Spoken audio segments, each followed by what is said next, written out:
Ah, and we are live. And thank you for everybody who watching this. This is Embrace the Thirst, episode 21. And we got some very easygoing episode. We're going to talk about some great topics, but mostly heavily, we're going to talk about the pay-per-view that took place last night is Survivor Series War Game. And speak of War Game, we're going to talk about New Japan Pro Wrestling. Not only have one show, but two shows in 1 month. Not the back-to-back, but it's pretty much separated. And we're going to talk about one of the worst comeback ever, or should I say debut scripts, debut in NXT. And we all know who he is. But anyway, I'm your boy Hill. This is my boy Rockin' Reese. And let's get this shindig going. And yeah, now I want to go first with this one, and I actually want to go to the War Games because I had to say, like, I gave a lot of my takes on this one last night, um, but just to do a brief synopsis, I was like,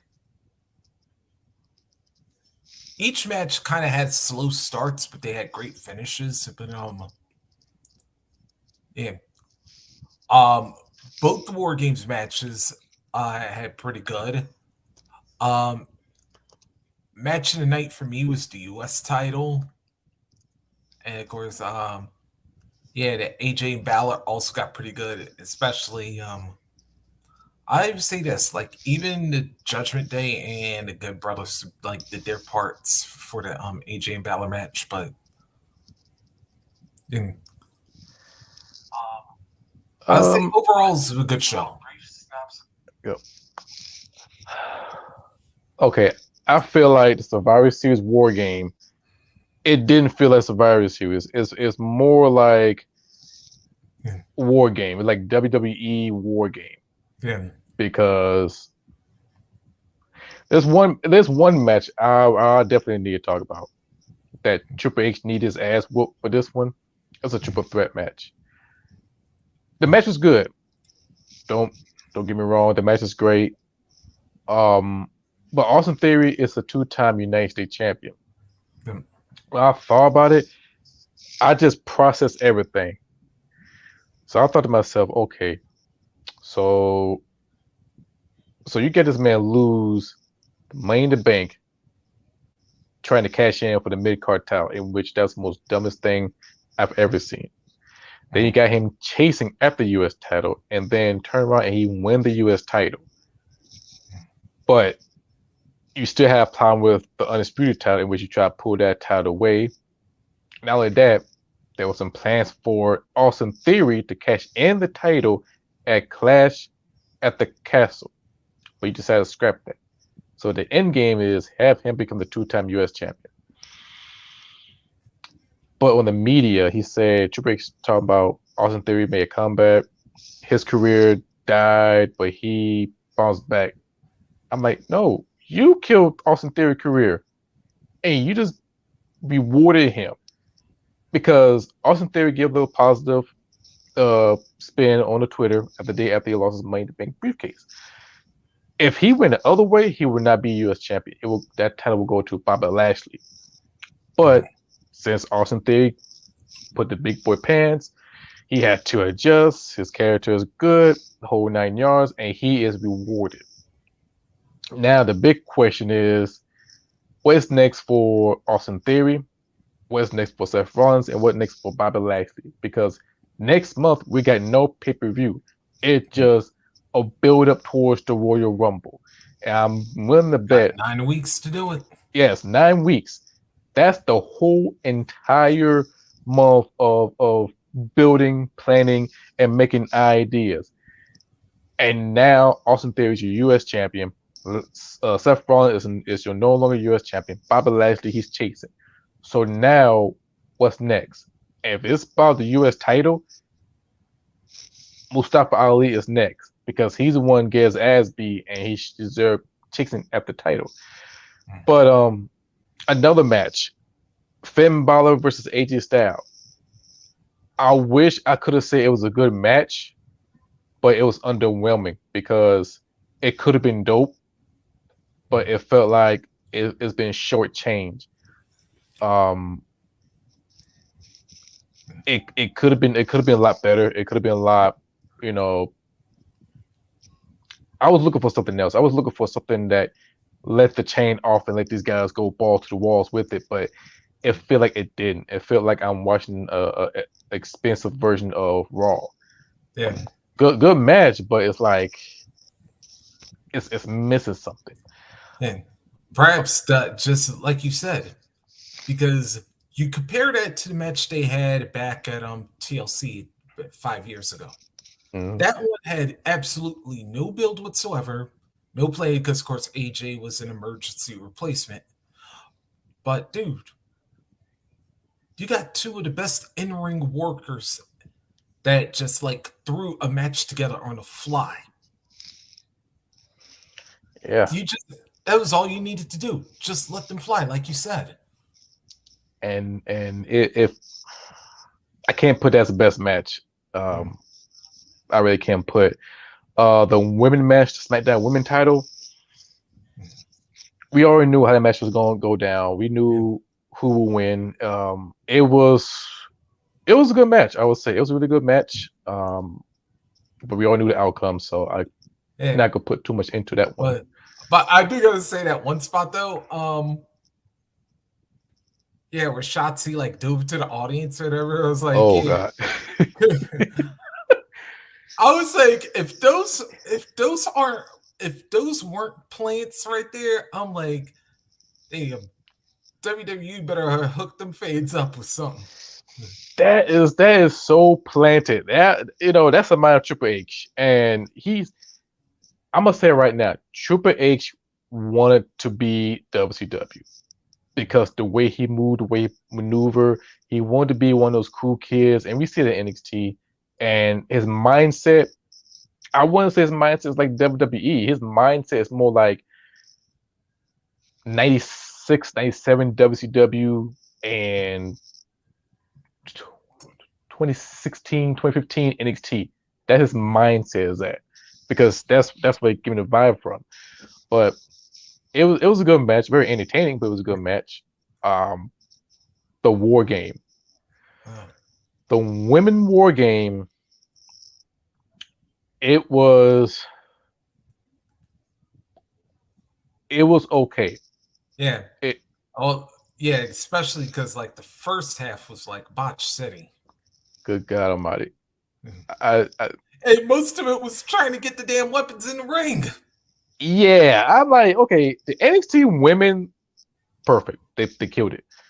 For this one, I don't know, it's the jitters or it was something else, but I feel like it was botch after botch after botch. I'm thinking to myself, oh my god, what the fuck they doing? Yes, we got some high spot, and it was okay. I try to give them much praise as I can, but as a purist, you gotta go balls to the walls. Yes, Rhea did her thing, Becky Lynch did her thing, Bianca whipping people ass with their hair. It was like it was great, but I felt like it was okay. I give them B+ for effort. I would say that because I've seen better fights in a reality show than a war game for females. But the match of the night, I would give the MVP for Sami Zayn because Sammy Uso. yes, Sammy Uso. I would say this one it's had to be one of the best war game overall from NWA, WCW, and NXT. This match was heavily story, and I felt like the Bloodline is the main characters, and the Brawling Brutes and Drew McIntyre and Kevin Owens, they're just a supporting cast because the main focal points, the focus is Sami Zayn. I feel like he's a centerpiece of everything, and Sami Zayn, I give props to him because the way he run to the ring, he hesitates a little bit, but he goes in, he do everything as he can just to show Bloodline his trust. But actually, before you even get into that, let's also throw the segments before, like with Roman in the dressing room, Oh like him yes. talking with Jay beforehand, then him talking with Sammy, like right before, and then when Jay came back to see how Roman was feeling, and yeah, because that actually set the tone for the entire matchup. And then, of course, like when, even though the Brutes had the Team Brutes had the advantage, but then when it was time for the second person, and this one I credit, this one is one time I credit both Triple H and Paul Heyman. When you had Roman call Jimmy back and send Sammy in the ring to go help Jay, yeah, that's where you knew this story was picking up. Yes. And that was very interesting moves. It's the first time I've seen that in any war game during I guess the NXT era and the WCW era. But that was a good move. It was interdict the storyline. And there was two key moments I will forever remember. Actually three. When Sami Zayn pulled when Sami Zayn pulled Jay out the way, and he Yep. told him, "I got you. I always got you. I always got your back." And then the final climax, and me, you, we were 91.9 close, just the way how they ended. Because Yep. I say Sami Zayn, Kevin Owens, and Jey Uso were interacting as Roman Reigns pulled do Superman punch. I was wrong with the Superman punch, but I was right with how all three of them going to interact. When Sami Zayn hit Kevin Owens in the balls, it was a right move. And Sami Zayn almost regretted, but like you know what, it is what it is. I show my loyalty to Bloodline, and which he did. And after that, he let Jay hit with a splash and let him win. So that was a great moment. And also, he did promise from the get go that he will lead the Bloodline to victory. He did say that on SmackDown, so he Yep. kept his word. So that's a plus. But the biggest moment is seeing Sami Zayn and Jey Uso hug.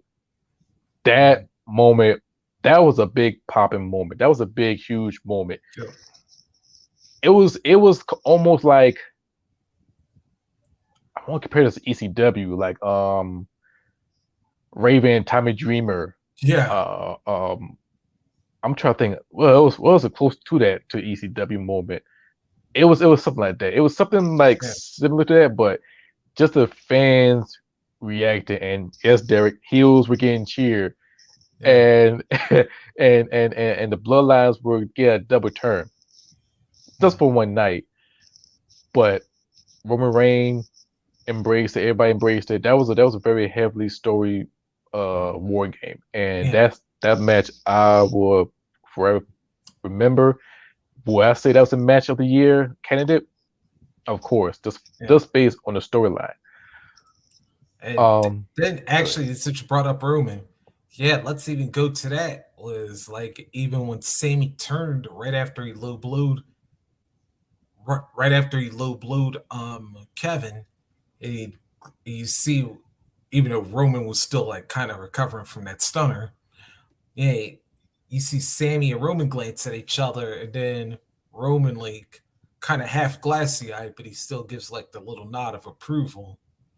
And he's like, all right, you showed yourself. And then, of course, the haluva kick to set up Jay for the Uso splash. I was like, there were so many subtle moments to that match that just when when you twined the whole night together, it just made like almost perfect story. Yes, and when I was watching it, after all guys stand together, I started thinking to myself, I think we just got ourselves a WrestleMania main event. I think we're gonna see Roman, Zayn, and Kevin Owens in a triple threat, Mhm. or Jay, Owens, Zayn, and Roman Reigns in a fatal four way for the undisputed title or one of the titles. Because that story itself can carry through from December all the way through WrestleMania. Now, there's rumors or pretty much a plan that have Kevin Owens facing Roman Reigns for the title at the Royal Rumble. I don't know if that's a right call, but I hope that's just a rumor. I'd rather see Kevin Owens and Sami Zayn both at the Royal Rumble because if you do that, you have a good chance having to be in the main event, giving us that Benoit and Guerrero moment, which to this day, that's one of the most talked about moments in WrestleMania history, right next to WrestleMania 10, the ladder match, the Iron Man match, and of course Shawn Michaels and HBK. And now you can throw in with Guerrero and Benoit. Sure. For me, I would love to see Owens and Zayn win a co-winner, both face Roman Reigns for the titles, have them two separated, have us walk away with a happy moment. But if you give us Owens versus Reigns at the Royal Rumble for the title, I can only see like Jey Uso or Zayn or both winning the match, have Kevin Owens insert himself into the match. Because anything else or anybody else like the American Quitter or somebody else win the Royal Rumble, you can put Sami Zayn and a Bryan Danielson situation. Yeah. People go and chant his name and hijack the Royal Rumble. I don't think WWE can do that. I don't think Triple H will handle that, even though he's pretty much doing a good job with WWE hand there. But No. I don't think WWE can handle or afford another hijack. No. They can't. But I would tell you why actually KO and Roman at the Rumble would actually make sense.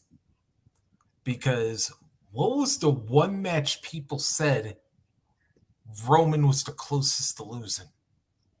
The last man standing match. Yep. And actually, he would have lost if Roman didn't do some really fast thinking. Yeah, because KO had him dead to rights, especially because like them damn handcuffs like took forever to get loose, and yeah, I'm like this. It would be like almost perfect, like a perfect irony for Kevin to win the title at the Rumble and make it a full circle moment. But at the same time, yeah, if I did my math right, and I was trying to look at my conversion thing, I think Roman, if we get to WrestleMania, Roman hits the 1,000-day, or he'll be past the 1,000-day mark right around WrestleMania. Damn, he was. I can't think about Bruno Sammartino, but he had way over 1,000. He'll be. I think he'll be shorter than. Yeah, because then he'll be shorter than Hogan's mark at this point. Like, oh, let me see if I go to the. See if I go to the length of WWE champions. All right. Let's see. Now he might eclipse Pedro Morales by a couple of days because Morales held it for 1,027. Okay. All right, and let me see if I go to Roman as Universal Champion.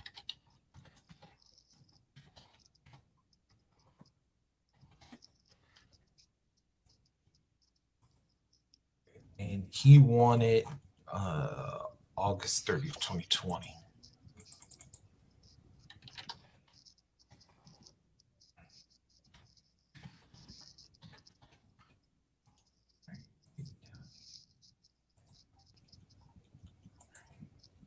All right, so and WrestleMania is April 1st. Yeah, April 1st this year, right? Yes. Let me see. I think April 1st or April 3rd. Let me check it out. WrestleMania. Okay, yeah, April 1st to April 2nd. All right. So more than likely they're gonna have him on the Sunday show. Hmm.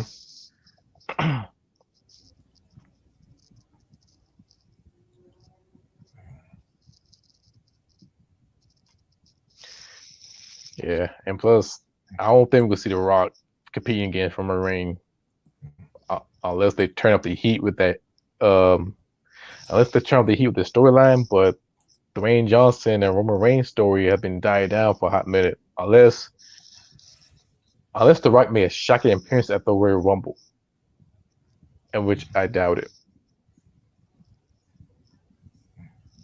But the way it All looked right. like Cody, like oh god, not Cody, Zayn and Kevin Owens and Jay, that's the only three I can see to win the Royal Rumble. Okay. All right. Now, all right. So if Roman loses it at WrestleMania, his reign would have been 955 days.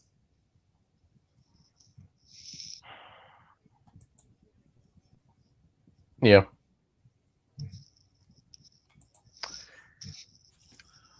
Mm. It's very interesting, Mm-hmm.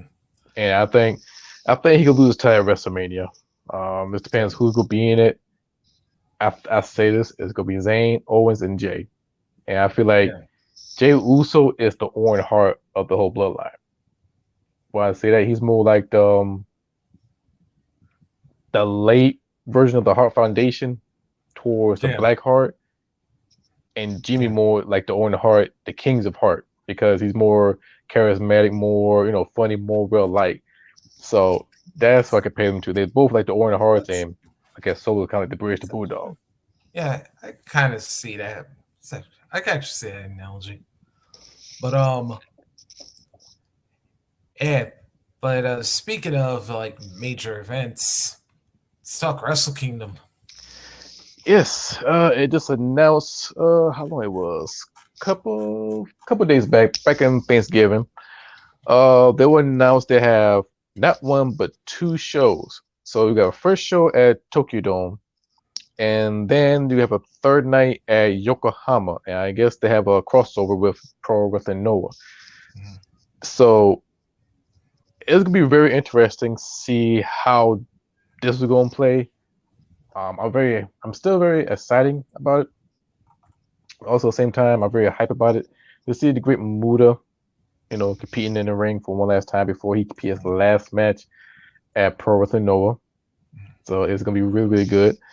Um, Also, I don't want to see who be the second night because And if you have Noah, Tyler will be on the line, Matt's gonna be there, and I expect some great, great stuff over there.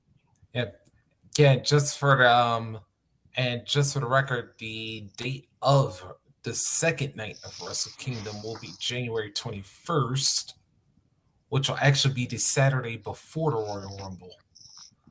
And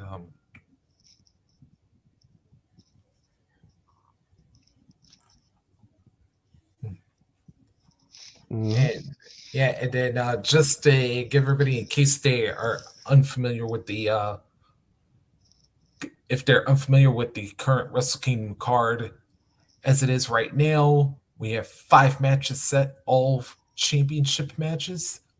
Of course, Switchblade Jay White in the main event will defend the IWGP World Heavyweight title against the Rainmaker Kazuchika Okada. Yeah, we have Will Ospreay, the leader of the United Empire, defending the United States title against the returning Kenny Omega. Yeah, 40 New Japan World Television title. We have Zack Sabre Jr. going up against Ren Narita. Yeah.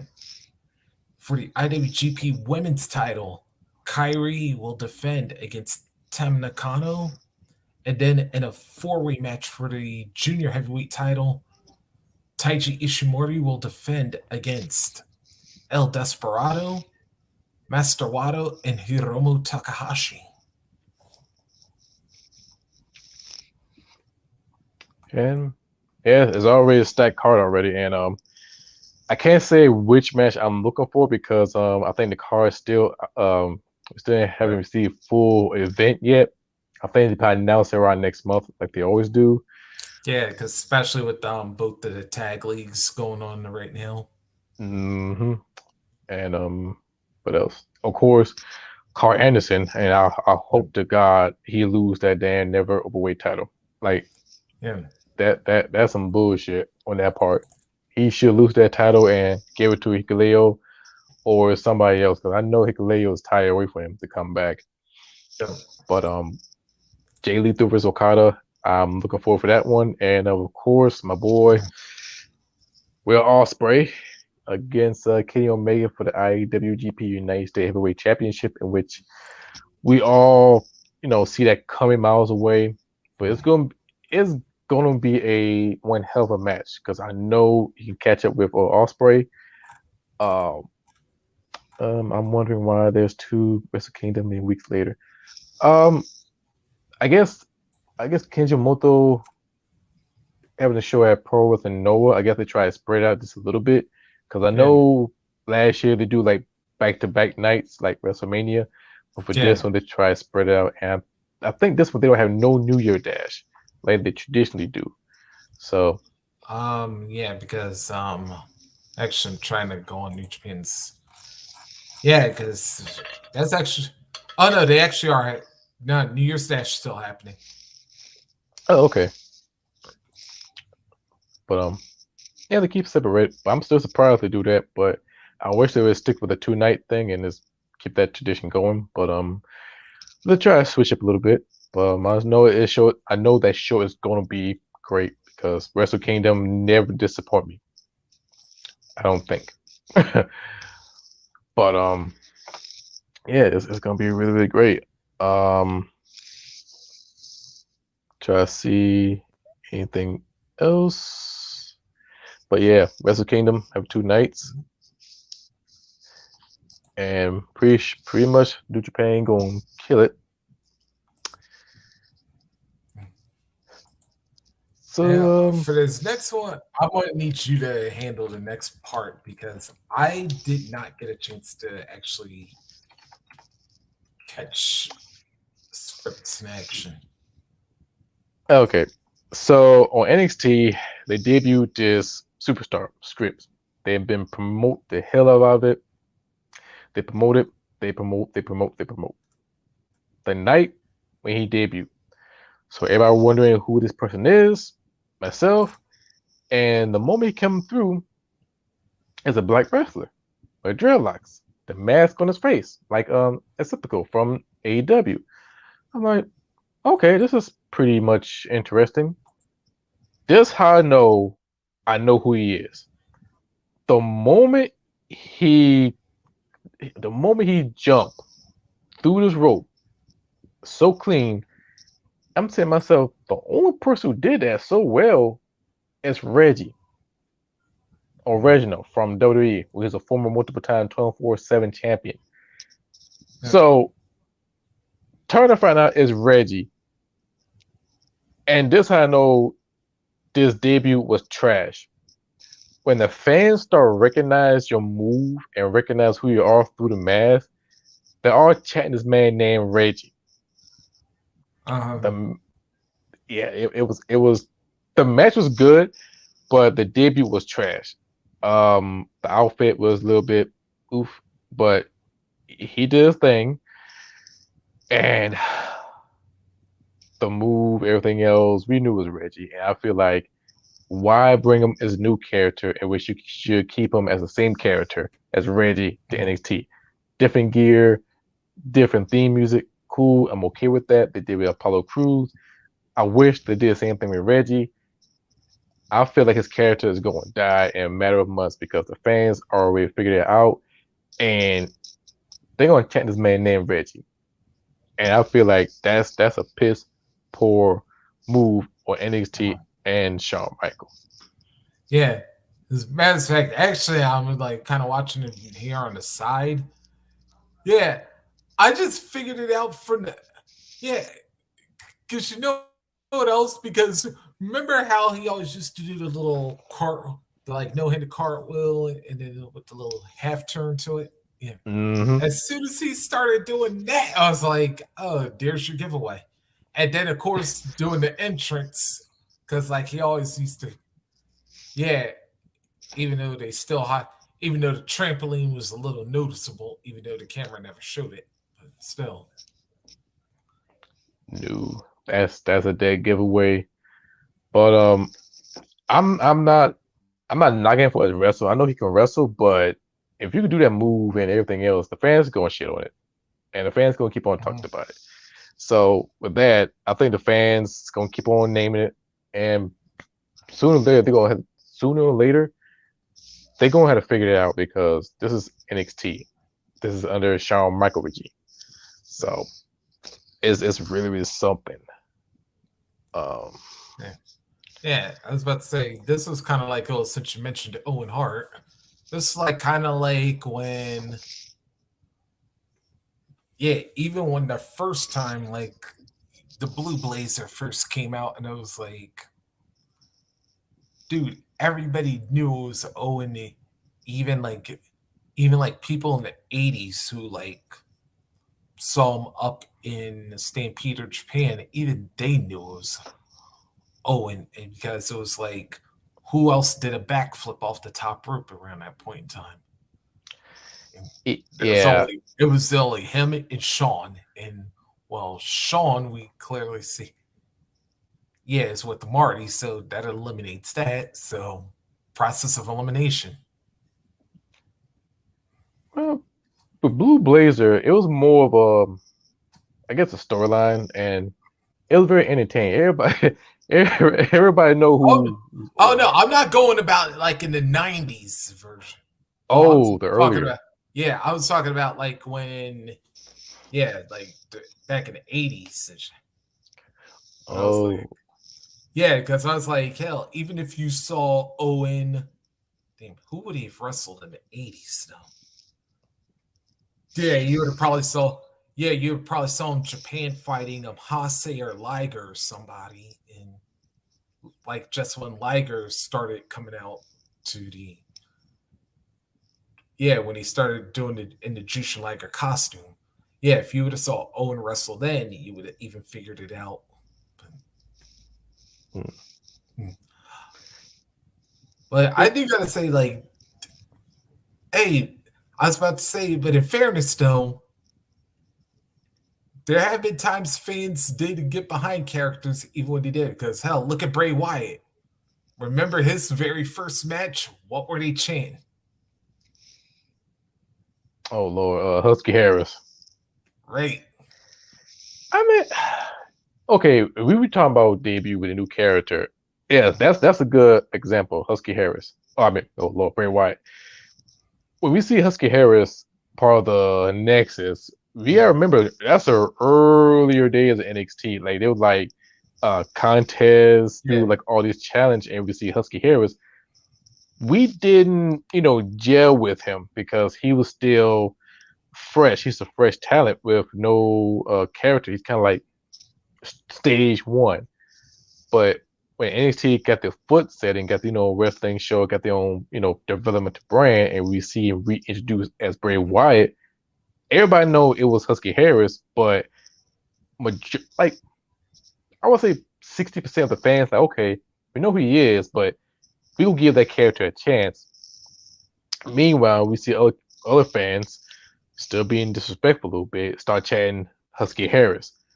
But he had to come through because his character, the charisma, who he with, it overcome with the stigma of Husky Harris and become well loved as Bray Wyatt. And he came a long way without a hitch. Um, who else? Kane. He went from in the Indies, a Unabomber, Yeah. in which that was an okay Then character. he was the Isaac Yankem DDS, and Yes, then that fake Diesel. Yeah. that was classic. Both of them Yeah. classic, but Yeah. Fake Diesel, that was that classic for a different reason. Yeah. Yeah. Then of course, like I said, then after that, the Yeah, then after that, the Big Red Machine. Yeah. Let's see who else. Um, shit. Throwing Ray Roger, Big Bubba Roger.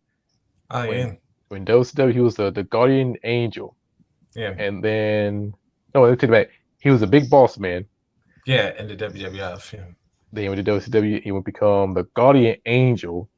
yep, Stay for a little bit. They become Ray Roger.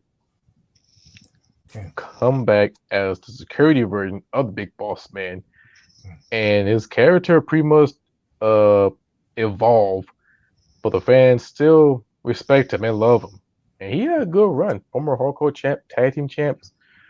Uh, yeah. I'm pretty sure he won other titles, but that's a Yeah. good one. How about talk about like a total 180. How about Dustin when first became Goldust? For him, he got a long streak of success because in WCW, he been winning titles over there as Dustin. Yep, Then he was Goldust. I think he got mainstream success. Former Intercontinental champion, former tag team champion. yep, I think hardcore champion. I yeah. want to say he didn't win a European title. He compete for the No, European title. But he didn't win it. Um, After that, he left WWF with the WCW as 7. so that's a one fail moment. That's Yeah, a fail moment. I remember that commercial too. And I'm like, ew, kids and yeah. Like even Dustin didn't want to go through that one. So yeah, that was the downfall for WCW on that yeah, part. And then he came back for a little bit. Then he yeah. left, went to TNA as Black Rain. Black Crow. I mean Black Rain. Yeah, That one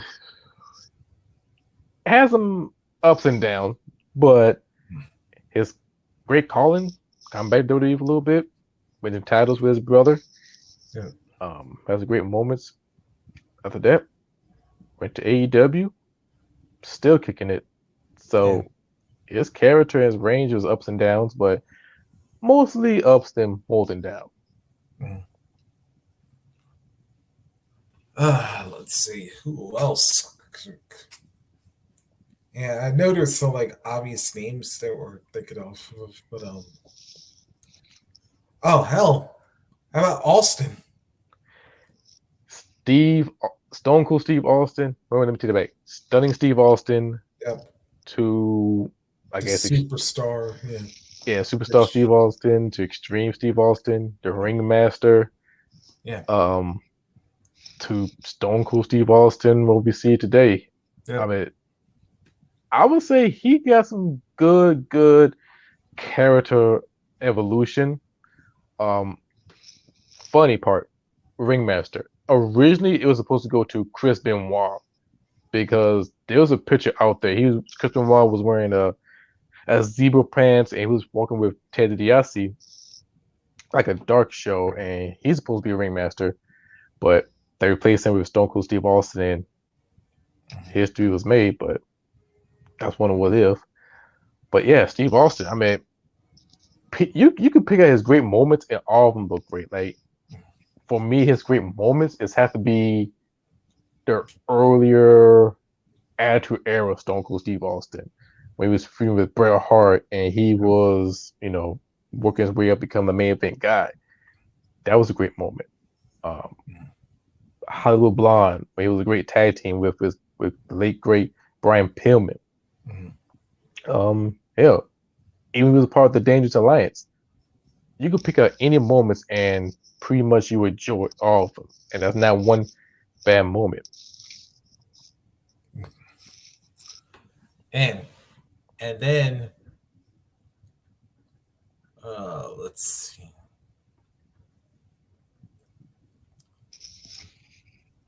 Damn, I'm trying to think of somebody else who went through some. Oh, damn, hell, look at Bradshaw. Bradshaw, Hmm. very interesting.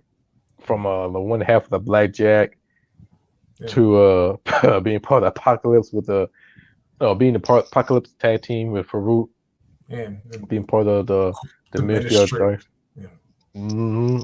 and become the APA, being a higher up a gun, and then transforming to JBL, in which that's one of the most hated heel character in WWE history, and now he's a manager with Baron Corbin.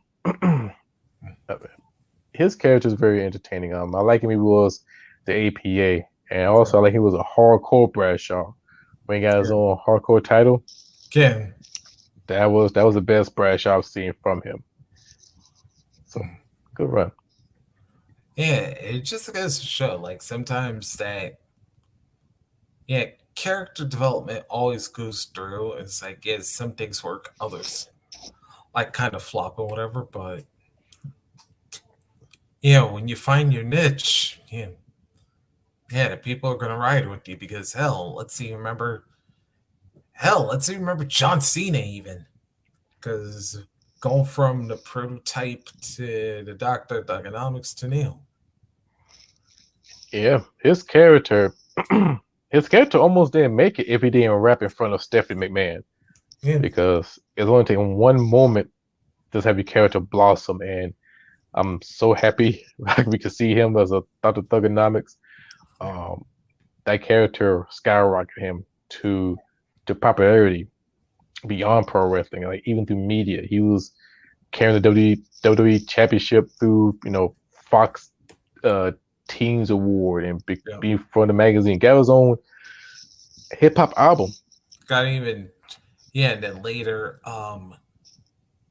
later being on True Grit, or actually hosting it, um, yeah, and then after his initial movie runs were kind of lukewarm, but then Trainwreck, um, Cockblocked, and like other movies, it was like, yeah, Cena was like tearing Hollywood up after Fast Nine and a few others. Yeah, he became a Hollywood, Yep. Speak of Hollywood, look at The Rock, like Rocky Maivia, Yep. even that show Young Rock, in which I gotta go back and watch this episode. Okay. Young Rock, not Young, oh Lord, Rocky Maivia came a long way, and at first he came through as a blue chipper, got a little baby hair and got a little blue get up and Yeah, with everything the else. pineapple. Yeah, pineapple head. Shout out there, Kevin Hart. Yeah. Oh yeah, and he came through and like I like him. Okay, cool. But Got the island. Yeah. the fans, they pretty much okay with him until the scenery start changing and become the attitude era, and the fans start dislike him until he come back for the nation of domination, and he took over and he propelled himself to a main star. Um, and then the second time in a row, he came back, become the Hollywood Rock. Oh, the Hollywood Rock. Um, the fans, you can't boo him because everything he do is very entertaining and it's fun. And then the third act when he becomes the WWE champion, defeats CM Punk, in which that's a wrong move. Came back, face Cena, and after that, the second match was the wrong move. Yeah, that. I don't know. I feel like, in my honest opinion, it should be a triple threat with CM Punk, Cena, and The Rock. But that was Vince McMahon era, and we all know how that went down. But even today, D Dajak, he came back with a new look, and I can't wait to see what they're gonna do with him. I'm a big fan from when he was in Ring of Honor. He was killing it in Ring of Honor, and then he came to WWE NXT. Yeah, I think he was top prospect winner, wasn't he? Yes, he was. He won a top prospect. He's supposed to cash in for the TV title, but he gave it to somebody else, if I can remember. Especially like his matches with Keith Lee. for the North American title. Oh yes, that's one of the great feud, great match between him and Keith Lee, NXT. Um, and then everything went down to shit when he was part of the Retribution, Yeah. one of the worst stable I've ever seen in professional wrestling history. You know we can't take anybody seriously if you name somebody named Slapjack or T-Bar. That's piss poor. Yeah. But they gave his name back, gave his Ring of Honor gimmick back, and now he's returned back to NXT. And he looked pretty good. He looked very seriously and more like a authority Mm-hmm. type of character. Yeah, when you got a guy that size, like you just have to channel what's really him. And then just like yeah, just like really dig deep and draw that aggressive side out. And I think that was like one of the things because like we knew he had it. It was just like how to get it so where WWE audiences are like, oh wow, yeah. I'm about to say I know wrestling scripted, but I don't want to be around this dude in real life. So, yeah, he's very athletic and plus he's very dangerous. So that's one thing you don't want to mess with. Ooh. I mean, the character wise, I think it's gonna take time with script. So we talk about the characters who develop for him is gonna take time, but it's gonna be really, really hard if we recognize you from your move set Yeah. right off the rip. But yeah. So can we see more of him next week on next NXT? Yeah, as a matter of fact, you know what it's reminding me of a little bit. And speaking of people who recently came into this, it's kind of like yeah, turn an A kid into Axiom. That one, I wish they kept the character A Kid, but I kind of dig it a little bit because he's very, very fast, very move, very good. But the character works, and I'm surprised nobody chant A Kid right off the rip. Uh, yeah, because I was about to say, yeah, because I know he just made, yeah, because I know he made a couple of appearances on 2.0 prior to that, so.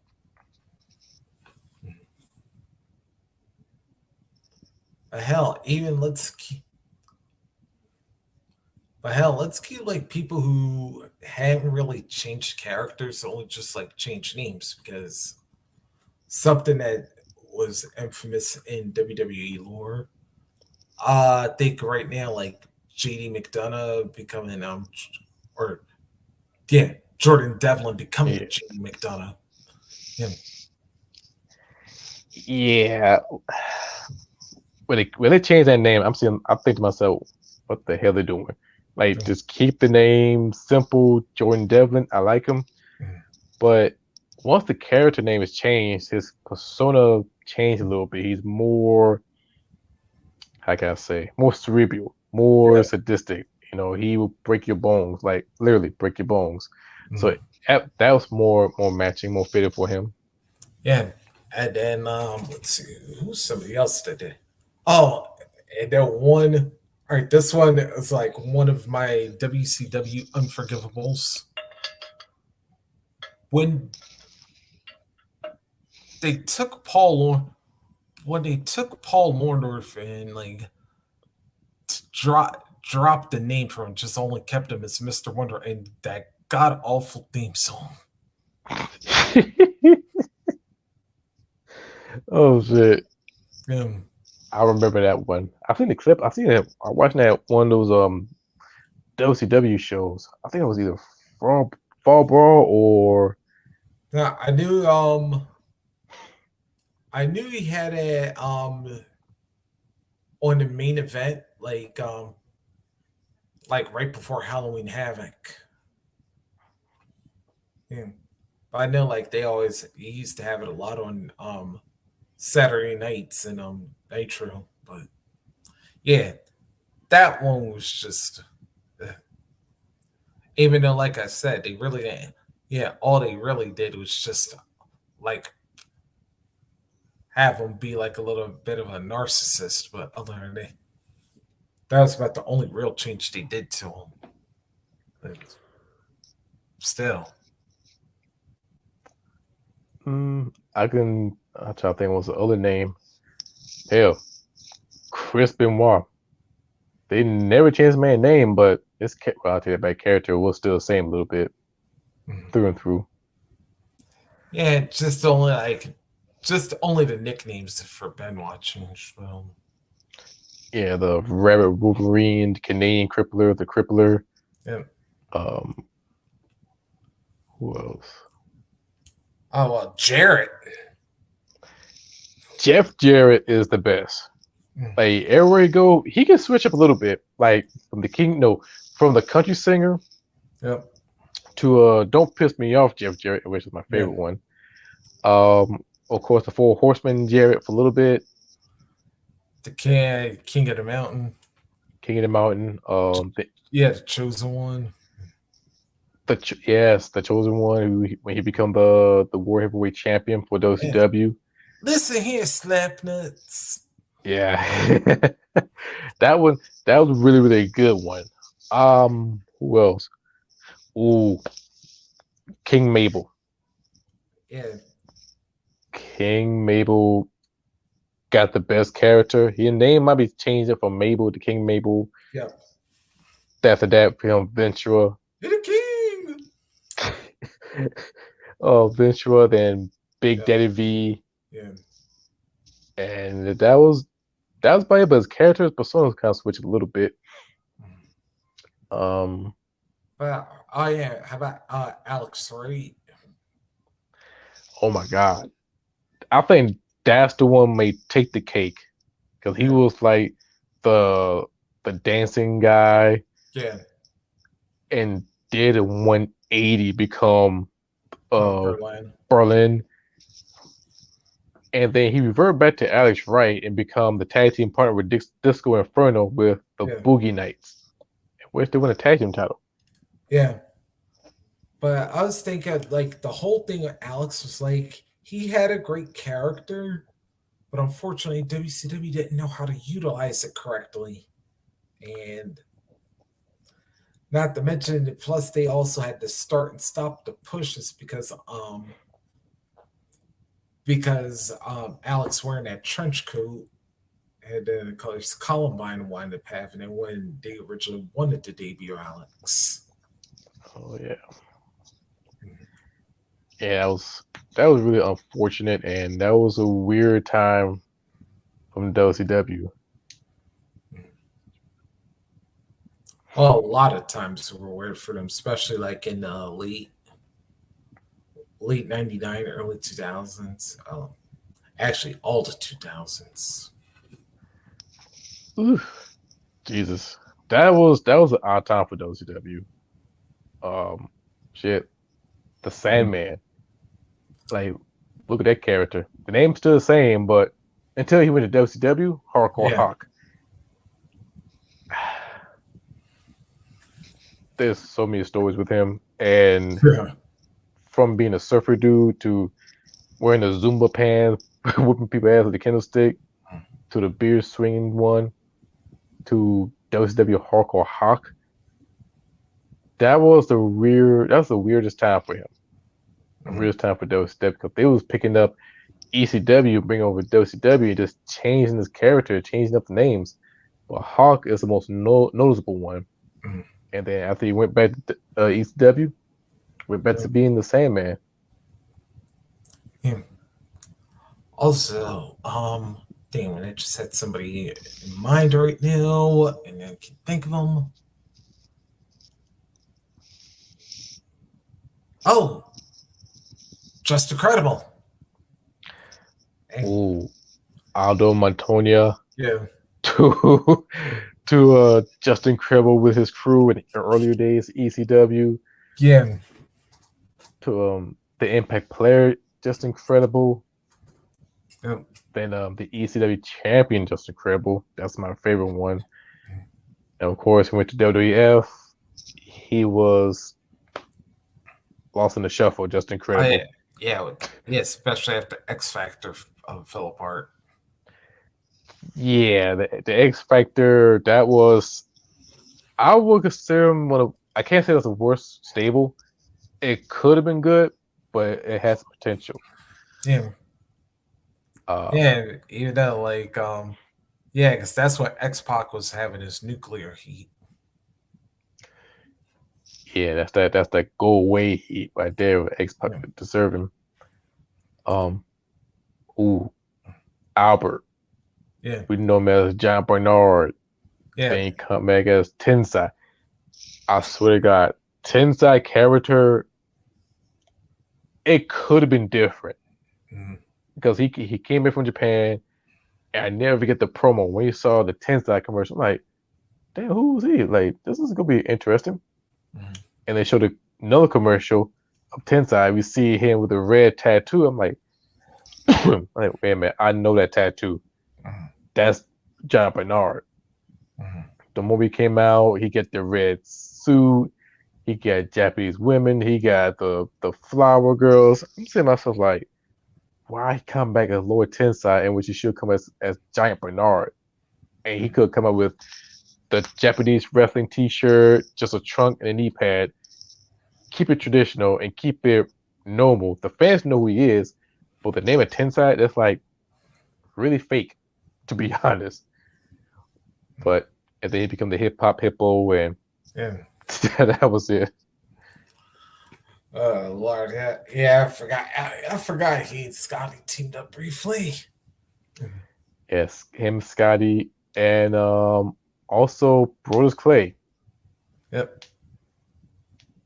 Somebody called my mama. Oh god, and then they win the tag team title. They're just like I'm dancing. Mm. I had tons of funk and Oh god, yeah. that but that was a PG era. That was the earlier days of WWE, which the fans slowly disappearing. Hell, now we mentioned Bruce. Yeah, there's another one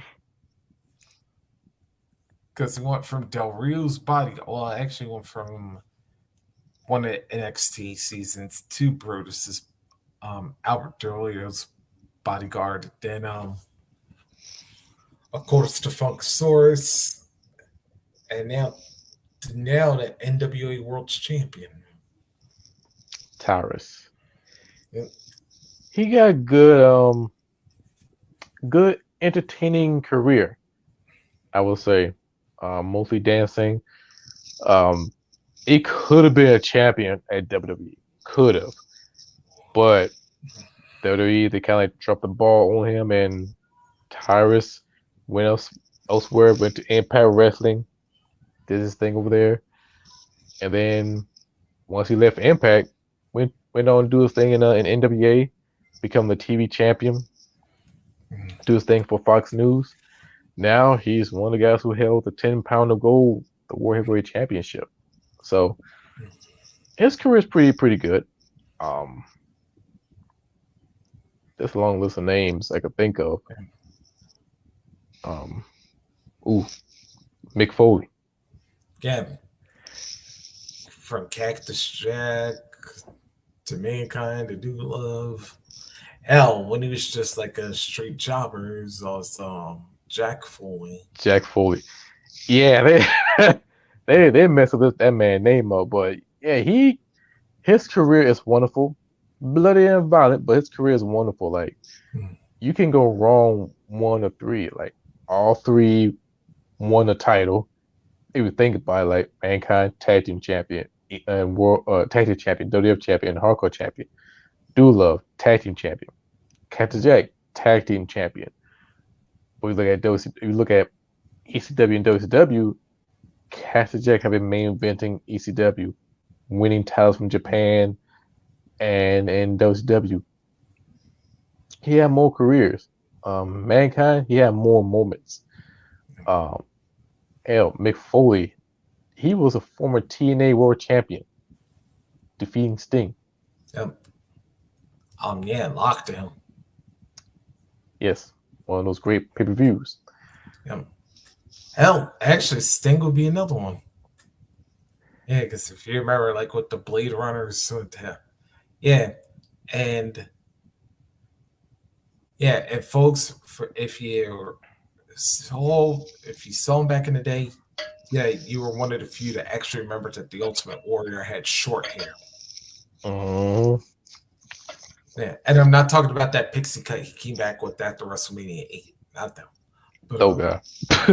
yeah. But anyway, yeah, to go from Blade Runners to just like Scorpion Sting with the blonde hair and the multiple colors to the Crow Sting, and then the Joker to like the guy that came out of WrestleMania all the way through now. It's like Sting's definitely been somebody that's had a great evolution as well. Sting career is pretty much luxurious, or I should say glorious. His career is like pretty flawless, except for the Joker Sting. But Yeah. other than that, it's one of the characters that you can't mess up. Another character you can't mess up, The Undertaker. Damn. He's one of the most beloved character of all time. Like from WCW all the way down to now. Like pick your favorite character. It's always been perfect. And plus, Walk Away Championship, great match, great moments. And for me personally, I love the American Badass Taker. I know some people don't like it, but for me, I always love the Badass Taker. That's my favorite character Same out of here. all. Mm-hmm. So, but but yeah. So that's about it. We pretty much run down all the characters, not characters. We run down all the topics, all the news. Um, it was a pretty much easy going. Just came back from the Thanksgiving and the War Game. There was been some bits and pieces of wrestling. Pro Wrestling Noah had their own show, which is a dope show. Um, DDT Pro Wrestling had their own Grand Prix. I think that we have a final next week, I believe. Mm-hmm. I believe Yoshi Pro Wrestling have their own show upcoming. It is All Rise, and that is yesterday. I gotta check that out. But on December 2nd, they have a Yoshi Pro Wrestling Autumn Tour. Let me check it out. Also on DDT Pro Wrestling on December 3rd, they have Grand Prix, the final. So that'd be the final of the tournament. Of course, Yoshi Pro Wrestling on December 15th, they got Angel and Rabbit. And yes, that's the actual name for the event. Also for Noah, they have New Hope. That's another event for December 17th. Also on the 18th, Diamond 5 from Pro Wrestling Noah. And December 20th for Pro Wrestling Noah, Tokyo Dream Final, the last festival. So I guess they try to gear up for I guess next month event for Pro Wrestling Noah and Wrestle Kingdom. And of course we got World Tag League and World Tag League Junior for New Japan Pro Wrestling, and also NXT Deadline. Yeah, that's right. Deadline. Before that, we have Impact with their Throwback Throwdown 3, which they'll be which is gonna be like, if you remember this, like when they do the whole 80s thing or whatever. If y'all saw either of the first two, it was definitely a crazy time because still remember Rich Swann coming out with the pizza boxes and whatnot. Yeah.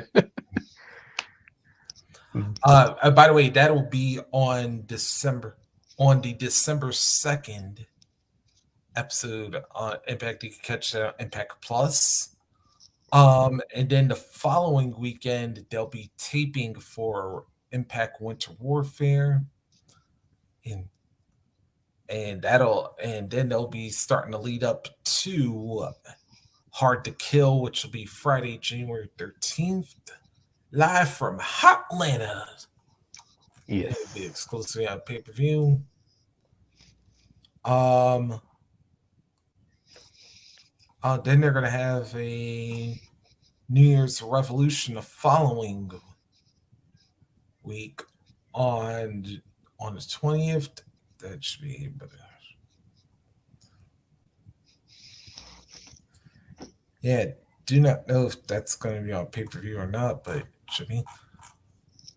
Oh, and don't forget, yeah, for anybody who's wondering, yeah, Deadline will come after Final Battle. Since both events will be on the 10th. Ooh, oh yeah, they all doing the same show at the same time. Again. Yeah, that's gonna be a interesting weekend of Saturday, and I hope UFC don't come on that day. Which I would not be surprised if we do have fight night. Yeah. Elephants to the wrong roots. Yeah. But, So for next week on episode 22, that'd be next month, we're gonna talk about one of the most dopest pay-per-view in WWE/WWF history. We're talking about Armageddon 2000. That pay-per-view is very special. So, matter of fact, we're going to do an Armageddon trilogy because, of course, they have series of Armageddon, but I'm gonna pick out at least 3 best Armageddon pay-per-views: Armageddon 1999, Armageddon 2000, and Armageddon. I'm trying to think. That's the one with the ladder match, 2008, I think. Yeah. So it'd be a 3-parter of Armageddon pay-per-view. All right. How about we just do like an overall Armageddon? Because there's like a lot of great moments to come from that. From like if you put all the shows together. Okay, then it's an Armageddon show there. So, Yeah. so overall, we're gonna talk about Armageddon pretty much all the year. Overall, the title, the moments. Yeah, I think that'd be a perfect episode for that one, for episode 2022. So yeah. In matter of fact, also, matter of fact, also thinking that in but just to do in 3 weeks' time, which would be the 18th. I figure might as well do the snail. Yeah, do it that week since it'll be the closest date to it. Yeah, we will be doing our own tribute to the great Muda. In fact, yeah, Muda just get ready to turn 60 on the 23rd. So, yeah. So, yeah, Muda fans, you're getting your heads up. Yes, and we're gonna talk about nothing but great Muda on that day. Match titles, attires, the whole 9 yards. So on the 18th, rivalries, yeah, well, yeah. Oh yeah, all 9. Oh yeah, also Great Muda and Kijimoto as well. So yeah, all wrapped in one. So yep. So that's it. And if people watch this, thank you. And also, I think next week or pretty much the next day later, this episode will be uploaded on Spotify. So if you missed the visual, you can always hear us through Spotify. I will send you guys a link later on tonight. Go ahead and subscribe to it and follow through it. And also next month, I will have my own show, The Soda City Villain. That be coming soon next month. But until then, I'm your boy Hill. Yeah. My great partner Reese. And also our boy Antonio. Yep. No, Forza. And we're still thinking about you, and brother, please come on back whenever you feel, because the party ain't the same without you. Yes, and hopefully by that time I had new titles. But Yeah, but just as long as it ain't New Japan's TV title. no, I would not add it to my collection. Never, unless it's a bet. But nah. But hopefully everybody have a good night. Stay safe, stay blessed. Until then, always embrace the thirst. Say it. See ya.